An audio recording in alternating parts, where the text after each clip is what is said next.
మీరు వెలుగొండ ప్రాజెక్ట్ చూసారు కదా, ఇంకా ఎన్ని ఎన్ని ఎన్ని కోట్ల వరకు పని ఉంది. ఒక్క మామూలుగా ఒక స్పూన్ నీళ్లు కూడా రాలా, కానీ జాతికి అంకితం చేశాడు ఆయన. ఇంకా కొన్ని వందల కోట్లు పని పెండింగ్ ఉంది. అది పూర్తయితే కానీ నీళ్లు రావు. అంటే ఆయన సిస్టమ్ అట్లా ఉంది. అదే సిస్టమ్ ఈ పేద వర్గాల మీద కూడా ఆయన ప్రయోగించాడు. అక్కడంటే మనుషులు ఎవరు ఎఫెక్ట్ అవ్వరుగా, నీళ్ళు వస్తే పెట్టుకుంటే తెలిసింది. ఇక్కడ అది కాదు కదా, వీళ్ళు ఇండివిజువల్ లోన్స్ ఇవన్నీ. పొజిషన్ సర్టిఫికేట్ ఇవ్వగానే వాళ్ళకి పడిపోతుంది దాని యొక్క ఇంట్రెస్ట్. అలా అలా ఉందండి. ఆయన వ్యవహార శైలి ఏం మారదు, అసలు మారదండి. నిన్నటితో అర్థమైపోయింది.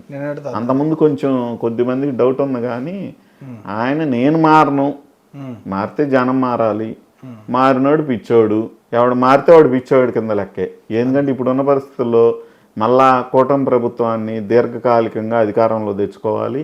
తెచ్చుకున్నప్పుడు మాత్రమే ఈ రాష్ట్రం శరవేగంతో అభివృద్ధి చెందింది. మధ్యలో 5 సంవత్సరాలు బ్రేక్ రావటం వలన జగన్మోహన్ రెడ్డి లాంటి వ్యక్తి ముఖ్యమంత్రి అవటం వలన 20 సంవత్సరాలు వెనక్కిపోయామండి. మనం 5 సంవత్సరాలు ఆయన ప్రభుత్వం ఉందనుకుంటుంది, కానీ ఈ 5 సంవత్సరాల ఎఫెక్టు ఈ రాష్ట్రం 20 సంవత్సరాలు వెనక్కి వెళ్ళింది అభివృద్ధిలో. మళ్ళా వాటన్నింటిని గాడిలో పెట్టడానికి ఈ ప్రభుత్వానికి సంవత్సరం పైన పెట్టింది, కనీసం గాడిలో పెట్టడానికి. ఇంకా దాని యొక్క సిస్టమేటిక్లో తీసుకురావడానికి 1 సంవత్సరం పట్టింది. ఈ అభివృద్ధిని అందుకోవటానికి ఇంకో సంవత్సరం పట్టింది. ఇంకో 2 సంవత్సరాల్లో డెవలప్మెంట్ యాక్టివిటీ పూర్తి స్థాయిలో మొదలైద్ది, ఒక రేంజ్కి వెళ్ళింది. ఆ రేంజ్కి వెళ్ళింది ఇంకా పైకి వెళ్ళాలంటే కంటిన్యూటీ ప్రభుత్వం ఉండాలి. కంటిన్యూటీ ప్రభుత్వం ఉంటేనే అది అవకాశం ఉంటుంది. లేకపోతే తప్పనిసరిగా మళ్ళా ఎందుకు పనికిరాని రాష్ట్రంగా ఆంధ్రప్రదేశ్ తయారైంది. కాబట్టి ప్రజలందరూ విజ్ఞప్తితో ఉండి మరీ గుర్తుంచుకొని మరలా కూడా ఇదే ప్రభుత్వాన్ని చంద్రబాబు నాయుడు గారిని ముఖ్యమంత్రి చేసుకోవాల్సిన అవసరం ఉంది.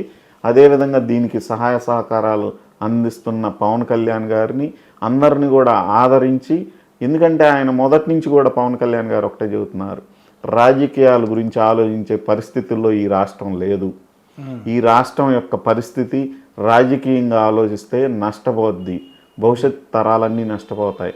అందుకని రాజకీయంగా ఆలోచించకుండా కేవలం ఆంధ్రప్రదేశ్ గురించి ఆలోచించి ఆంధ్రప్రదేశ్లో ఉన్న యువతని దృష్టిలో పెట్టుకొని నేను ప్రభుత్వాన్ని పూర్తి స్థాయిలో చంద్రబాబు నాయుడు గారి మద్దతుగా ఉంటాను, భవిష్యత్తులో కూడా ఉంటాను అని చెప్పి స్పష్టంగా చెబుతున్నారు.